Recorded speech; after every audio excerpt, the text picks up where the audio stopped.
Hello wa Tanzania, leo nimefikisha kile kilio ambacho alikuwa analia kichwa kikubwa. Kwa majina wanamuita kichwa I love you, kwa majina mengine wanamuita kichwa kimekaa kama vile kopa. Jamani, huyu jamaa alikuwa analia sana, watu hawamtizami. Analia sana kuhusu wanawake, anataka mwanamke.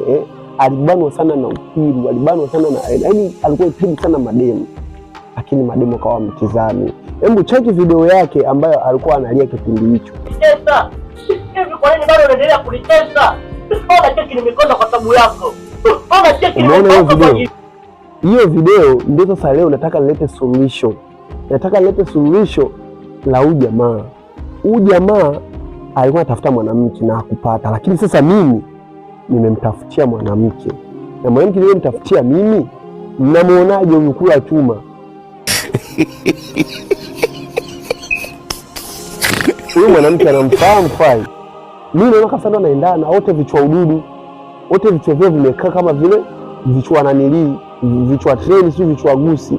Kwa hiyo huyu hapa amlilie. Huyu hapa anapatikana. Huyu anatokea India. Na yeye shakuwa na followers wengi, akiongea wewe unaweza kumsikiliza. Huyu sasa ndio anaendana naye sasa.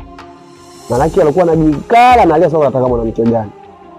Mbona kwa mimi jamani, mimi nimemtafutia mwanamke, nimempatia. Kwa Tanzania naombeni mtume komenti zenu mniambie, je, nimekosea au je hawaendani? Ni hivyo tu.